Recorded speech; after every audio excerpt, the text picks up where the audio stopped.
आज हम अवधपुरी में राम यानी कक्षा षष्ठी का हिंदी का पाठ है। ऐसे हमने पहले इसको आधा पहले पढ़ लिया था। अवधपुरी यानी अवध में सरयू नदी के किनारे एक अयोध्या नगर बसा हुआ है। और अयोध्या के राजा कौन है? राजा दशरथ। और राजा दशरथ की 3 पत्नियां थी, कौशल्या, कैकेयी और सुमित्रा। उनके पुत्र हुए थे राम, लक्ष्मण, भरत और शत्रुघ्न। और अब ये चारों दीक्षा शिक्षा प्राप्त करके बड़े हो गए हैं, मिनिमम 16 वर्ष के हो गए हैं। उससे आगे वह 16 वर्ष के हो जाते हैं और उनकी शादी की चर्चा होती रहती है, यानी बातचीत चलती रहती है। उस समय दरबार के अंदर दरबारी आता है और दरबारी आकर महाराज को सूचना देता है कि महर्षि विश्वामित्र पधारे। जब ये बात महाराज सुनते हैं दशरथ, तो उठकर खड़े हो जाते हैं और उसके अगवानी करने के लिए यानी उनका स्वागत करने के लिए वे आगे बढ़ते हैं और उन्हें ऊंचे सिंहासन पर आसन पर बिठाते हैं विश्वामित्र को। विश्वामित्र कौन थे? हम जानते हैं विश्वामित्र एक राजा थे। पहले वह एक शक्तिशाली राजा थे और अपना राजपाट छोड़कर उन्होंने संन्यास ग्रहण कर लिया था और उन्होंने अपना स्वयं का एक आश्रम बना लिया था। उस आश्रम का क्या नाम है? सिद्ध आश्रम। जिस आश्रम में विश्वामित्र रहते थे वह उस आश्रम का नाम है सिद्ध आश्रम। उस आश्रम में वह रहते थे और बहुत शक्तिशाली भी थे। महर्षि के स्वागतम सत्कार के बाद दशरथ ने कहा, अब दशरथ के वहाँ महर्षि विश्वामित्र पधारे, तो उन्हें पता है कि महर्षि विश्वामित्र ऐसे ही नहीं पधारा, किसी न किसी कारणवश ही पधारे होंगे। उनसे पूछते हैं कि भाई आपकी मैं क्या सेवा कर सकता हूँ, आप मुझे जो भी आज्ञा देना चाहते हैं वह मैं करने के लिए तैयार हूँ। राजन, मैं जो मांगने जा रहा हूँ उसे देना आपके लिए कठिन। यानी दशरथ से कह रहे हैं विश्वामित्र कि जो चीज़ मैं आपसे मांग रहा हूँ वह आप मेरे को नहीं दे सकते, वो आपके लिए बहुत कीमती है। फिर भी आप आज्ञा दीजिए महर्षि।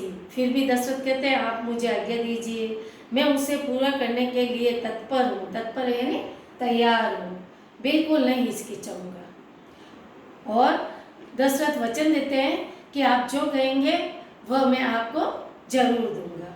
मैं सिद्धि के लिए एक यज्ञ कर रहा हूँ और अनुष्ठान लगभग पूरा होने वाला है। यानी विश्वामित्र एक सिद्धि प्राप्त करने के लिए यज्ञ कर रहे हैं, वह पूरा होने वाला है यज्ञ। परंतु 2 राक्षस उन्हें बहुत अधिक परेशान कर रहे हैं और उन राक्षसों को मारने के लिए वह राम को लेने के लिए आए हैं। आप अपने ज्येष्ठ पुत्र को मुझे दे दीजिए ताकि यज्ञ पूरा हो जाए।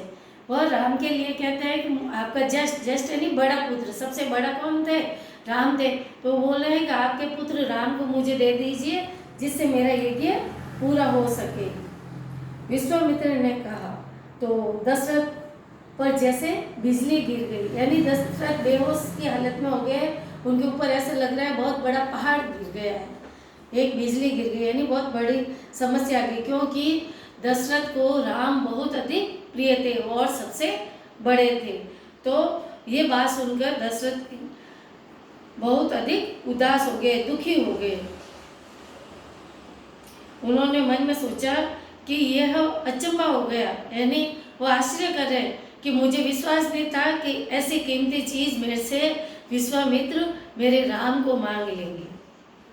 विश्वामित्र दशरथ की दुविधा समझ रहे थे। उन्हें पता था कि दशरथ अपने पुत्र से बहुत अधिक प्रेम करते हैं। जिस प्रकार एक माता पिता अपने पुत्र से इतना प्रेम करते हैं कि उससे दूर नहीं रह सकते, और दशरथ तो राम उनके सबसे अधिक प्रिय पुत्र थे और आज्ञाकारी थे, तो वह राम से अधिक प्रेम करते थे, तो उनके बिना कैसे रह सकते हैं। यह सोच के ही बार बार दशरथ की दुर्दशा हो रही थी और बार बार पुत्र वियोग की बात सोचकर कि मेरा पुत्र अगर उनके साथ चला जाएगा तो मैं कैसे रहूँगा, और मन ही मन में ये बात सोचकर कांपने लग गया उनका मन।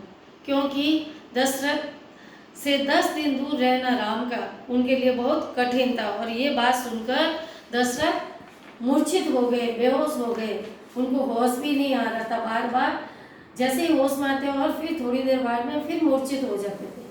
उसके बाद में थोड़ी देर बाद में दशरथ को होश आया, यानी कुछ संभल गए। उसके बाद महर्षि और महाराज के बीच कुछ बातचीत होने लगी।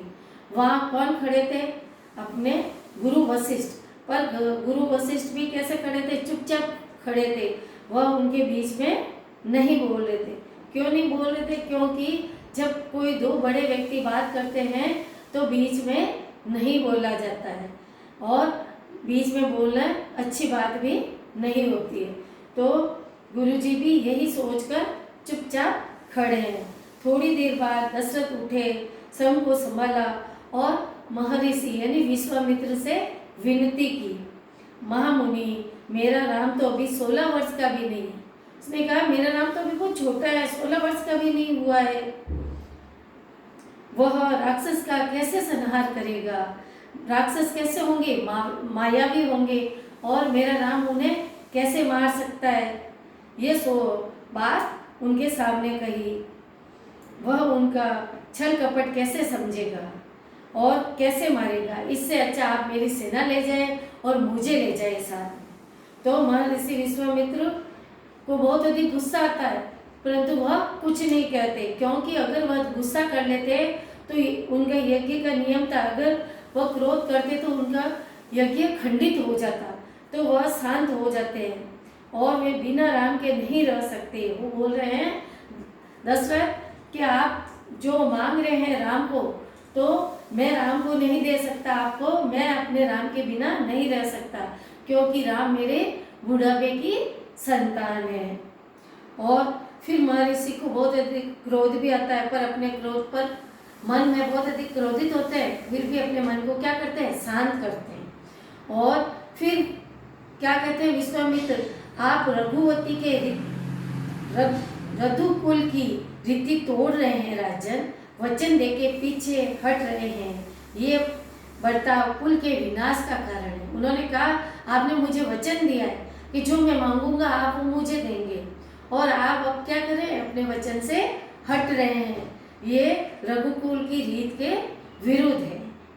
फिर भी हाथ जोड़ के खड़े हो जाते हैं, पर राम को भेजने के लिए तैयार नहीं होते हैं दशरथ। फिर मुनि वशिष्ठ बीच में बोल देते हैं कि भाई कहाँ पर? क्यों बोलते हैं मुनि वशिष्ठ?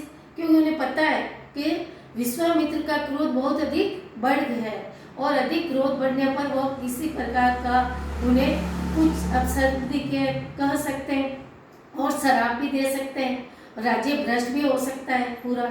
इस भय के कारण मुनि वशिष्ठ बीच में बोलते हैं और महाराज दशरथ को समझाते हैं कि आपने क्या किया है? वचन दिया है, और कभी भी ऋषि मुनियों को वचन दिया हुआ है, किसी व्यक्ति को वचन देते हैं तो ये रघुकुल की रीत ही नहीं है कि उस वचन को तोड़ दे। रघुकुल रीत सदा चली आई, प्राण जाए पर वचन न जाए। तो गुरु वशिष्ठ समझाते हैं कि रघुकुल की तो ये रीत है कि जो वचन आपने दे दिए उसको हमेशा पूर्ण करते हैं, अगर इसमें आपके प्राण भी चले जाए तो ऐसा वचन देके अगर आप प्राण भी चले जाते हैं फिर भी उसको निभाते हैं, तो आपने तो केवल राम को 10 दिन के लिए ले जा रहे हैं, उसका वचन दिया, उसमें आप उसको तोड़कर अपने कुल की रीत को क्यों समाप्त करना चाहते हैं? तो राजन आपको अपना वचन पूरा करना चाहिए। फिर विश्वामित्र चुपचाप सुन रहे हैं, बिगड़ी हुई बात भी अब थोड़ी संभल गई है। महाराज दशरथ भी उनको आज्ञा दे देते हैं और समझाते हैं कि देखो आप जानते हो, महाराज दशरथ कौन कह रहे हैं? वशिष्ठ, क्या आप जानते हैं कि गुरु विश्वामित्र कैसे हैं? सिद्ध पुरुष है, तपस्वी है, अनेक गुप्त विद्याएं जानते हैं। अगर राम उनके साथ जाएंगे तो नई नई विद्या सीख सकेंगे और उन्हें और अधिक सिद्धियां प्राप्त हो जाएगी। और दशरथ मुनि वशिष्ठ की बात को दुखी मन से स्वीकार कर लेते हैं। अच्छा आप कह रहे हैं तो मैं जरूर अपने वचन को नहीं तोड़ूंगा और राम को भेज दूंगा। पर दशरथ कहते हैं कि राम अकेले नहीं जाएंगे, उनके साथ कौन जाएगा? लक्ष्मण भी। और फिर विश्वामित्र मान जाते हैं कि राम और लक्ष्मण दोनों को वनवास में ले जाने के लिए। फिर दशरथ राम और लक्ष्मण को बुलाते हैं और आज्ञा देते हैं विश्वामित्र के साथ जाने की। फिर राम लक्ष्मण कौशल्या के पास जाते हैं, उनसे भी आज्ञा प्राप्त करते हैं और फिर दोनों राजकुमार बिना विलंब किए, बिना देरी किए महर्षि विश्वामित्र के साथ चलने के लिए तैयार हो जाते हैं भयंकर जंगल में। आगे आगे विश्वामित्र चल रहे हैं, पीछे राम चल रहे हैं और लक्ष्मण उनके पीछे अपने धनुष संभालते हुए पीठ पर तूणी यानी तीर बांधे, कमर में तलवार लटकाए हुए आगे भयानक जंगल की ओर आश्रम की तरफ बढ़ रहे हैं। आज हमारा ये अध्याय अवधपुरी में राम समाप्त हो गया है और उसके क्वेश्चन आंसर अपने कक्षा कार्य और गृह कार्य के प्रश्न देखेंगे। विश्वामित्र ने अपने आश्रम को क्या नाम दिया? सिद्ध आश्रम। राजा दशरथ के मन पर बिजली कब गिर पड़ी? जब महर्षि विश्वामित्र ने कहा कि मेरे यज्ञ को पूरा करने के लिए मुझे राम को 10 दिन के लिए मेरे साथ ले जाना है, तब उनके मन में बिजली सी गिर गई। श्री राम को कौन सा यज्ञ पूरा करने के लिए ले जाना था? श्री राम को कौन ले जा रहा था यज्ञ पूरा करने के लिए? महर्षि विश्वामित्र। कितने दिन के लिए? 10 दिन के लिए। विलोम शब्द अनेक, एक, पूरा, अधूरा, लाभ, हानि, थोड़ा, अधिक, ज्येष्ठ, अनुज, राक्षस, देवता, आगे, पीछे, दिन, रात, शांत, अशांत, वाद, प्रतिवाद। फिर है गृह कार्य प्रश्न। राजा दशरथ ने महर्षि विश्वामित्र से क्या विनती की थी? वो आपको करना है। विनती करके क्या समझाया था? गुरु वशिष्ठ ने महर्षि विश्वामित्र के बारे में महाराज दशरथ को क्या समझाया था? यानी जब क्रोध विश्वामित्र का बढ़ गया था उस समय गुरु वशिष्ठ ने दशरथ से क्या क्या बातें कही थी वो लिखनी है। फिर पर्यायवाची करना है, तलवार, धनुष, राक्षस और दिन। धन्यवाद।